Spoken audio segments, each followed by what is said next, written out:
Hai everyone, apa kabar teman-teman? Semoga teman-teman semua dalam keadaan sehat ya. Nah, siapa nih yang baru gabung di channel aku atau baru nonton di channel aku? Nah, buat yang baru nonton kali ini, selamat datang ya. Jangan lupa di subscribe.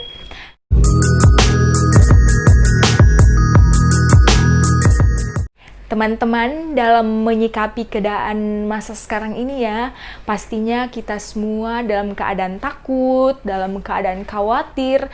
Kita nggak tahu apakah masa pandemi ini masih akan berlangsung panjang, tapi yang pastinya semoga cepat berlalu ya teman-teman.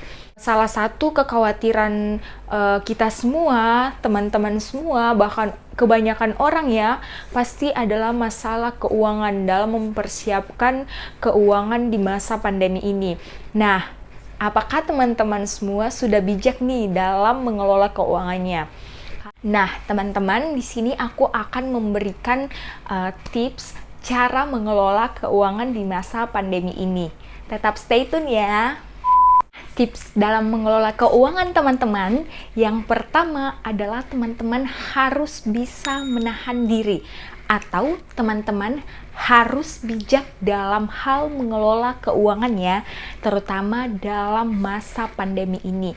Kebiasaan yang lama di masa normal sebelum pandemi itu kita skip dulu ya teman-teman. Jadi di masa pandemi ini kita harus membuat planning baru. Tips yang kedua yaitu teman-teman harus membuat budget bulanan.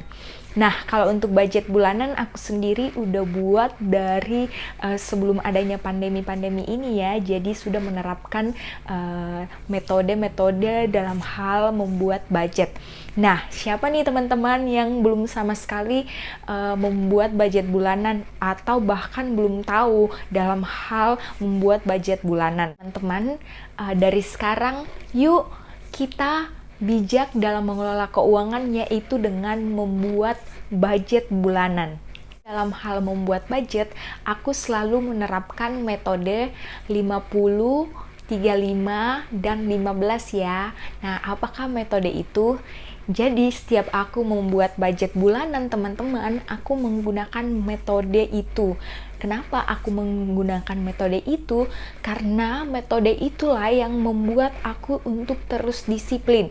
Karena percuma teman-teman membuat budget tapi tidak membuat metode-metode atau rumus-rumus yang bisa membantu teman-teman berapa sih alokasi untuk misalnya biaya konsumsi, alokasi tempat tinggal, dan lain-lain kan. Nah, itu semua kita harus perlu disiplin teman-teman dalam hal pembuatan budget. Apa sih metode-metode tersebut? Nah, untuk yang 50% itu teman-teman, aku alokasikan untuk semua konsumsi. Nah, yang 35% itu aku alokasikan untuk saving. Yang ketiga yaitu yang 15% teman-teman, aku alokasikan untuk hobi aku. Nah, di masa pandemi ini untuk masalah hobi, aku skip dulu ya teman-teman. 15% ini aku gunakan untuk keperluan-keperluan yang tidak terduga. Jika suatu saat nanti ada kebutuhan-kebutuhan yang tidak terduga atau yang nggak masuk di budget bulanan aku, setidaknya budget itu yang bisa aku gunakan. Mungkin ada di antara teman-teman yang bingung ya dengan metode aku. Kalau masih bingung, teman-teman juga boleh menggunakan metode lain kok, atau dengan rumus-rumus yang lain ya dalam membuat budget bulanan. Yang penting teman-teman membuat budget bulanan. Nah teman-teman, dalam budget bulanan yang paling penting banget saat ini yaitu tentang kebutuhan primer kita ya, dimana konsumsi.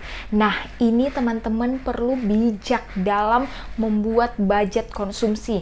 Teman-teman harus mengalokasikan nih budget konsumsi apa aja yang aku bakalan keluarkan untuk 1 bulan yang mendatang, dimana kita perlu kebutuhan makan ya. Nah untuk kebutuhan makan ini teman-teman bisa mengolah bahan-bahan makanan sendiri.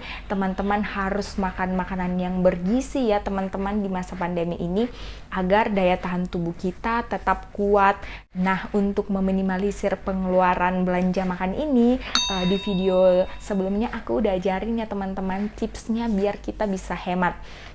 Gimana dengan teman-teman yang nggak bisa mengolah sendiri bahan makanan? Nah, itu teman-teman harus benar-benar bijak ya dan disiplin dalam hal membeli setiap makanan. Teman-teman harus buat nih budgetnya. Dalam sehari aku hanya boleh menggunakan metode sekali makan mungkin 20.000. Nah, dalam sehari itu kan kita 3 kali makan. Nah, teman-teman bisa menggunakan 60.000.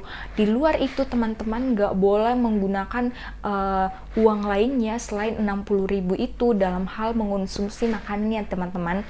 Teman-teman sebijak mungkin, sedisiplin mungkin, dan sepintar-pintar mungkinnya dalam menghemat biaya konsumsi makan. Nah, kebutuhan konsumsi yang sangat-sangat penting juga teman-teman di masa pandemi ini yaitu vitamin, hand sanitizer, dan masker ya teman-teman.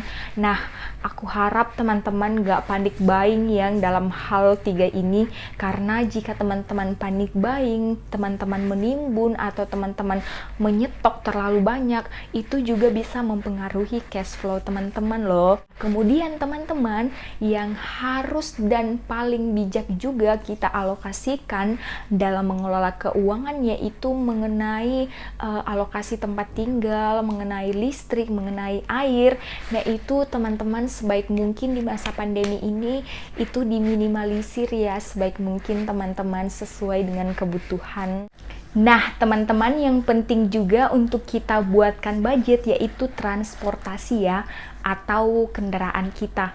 Karena kita kan masih dalam keadaan work from home dan work from office ya, jadi kita masih perlu budget transportasi.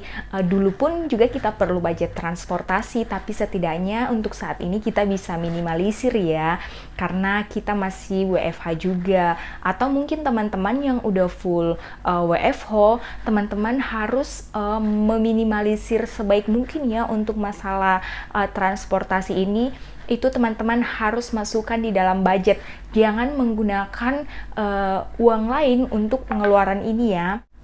Nah, teman-teman, selain budget transportasi, mungkin di antara kita ada juga nih yang masih punya tanggungan-tanggungan atau cicilan-cicilan lainnya. Kalau bisa, kita minimalisir pengeluaran ini ya sebaik mungkin.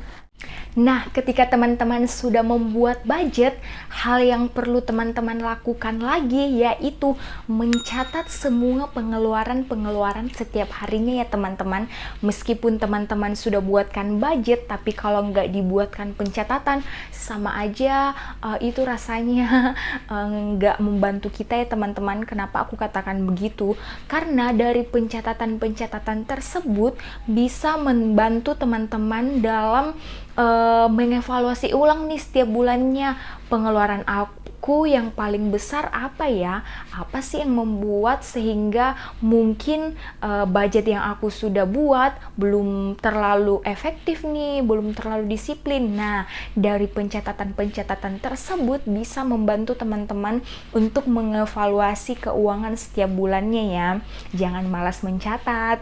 Nah, buat teman-teman yang mungkin ngomong kenapa sih harus dicatat, aku malas nyatet. Nah, untuk teman-teman yang mungkin malas mencatat, teman-teman sebaiknya mengurangi penggunaan cash aja. Nah, ketika teman-teman mengurangi penggunaan cash, teman-teman menggunakan berbagai metode-metode lain seperti penggunaan m-banking, penggunaan elektronik yang lain. Nah, itu bisa membantu teman-teman kok dalam pengecekan pengeluaran-pengeluaran apa yang teman-teman keluarkan ya setiap harinya. Nah, teman-teman, dalam masa pandemi ini saran aku juga teman-teman sebijak mungkin, sebisa mungkin menghindari pengeluaran-pengeluaran yang tidak terlalu mendesak dulu ya. Mungkin seperti shopping atau belanja-belanja yang lain. Nah, itu mungkin kita bisa minimalisir bahkan menghilangkannya untuk sementara waktu ini ya teman-teman. Sebijak mungkin teman-teman menyisihkannya atau menabung sebagian dari penghasilannya. Sedikit atau banyaknya teman-teman itu sangat berguna ya. Nah, buat teman-teman yang mungkin belum mendisiplinkan diri dalam hal menabung, yuk kita sama-sama mendisiplinkan diri dalam hal menabung ya teman-teman. Semoga dengan adanya video ini bisa membantu teman-teman semua ya dalam berbagai hal-hal yang positif. Semoga teman-teman semua semakin bijak, kita semua semakin bijak, terutama dalam menghadapi masa pandemi ini ya teman-teman. Terapkan beberapa tips dalam hal pengelolaan keuangan yang telah aku bagikan dan semakin disiplin. Teman-teman, jangan lupa like, comment, and subscribe channel ini agar bisa memberikan hal-hal yang positif ya untuk kita semua. Teman, jangan lupa jaga kesehatan, stay safe and healthy. See you!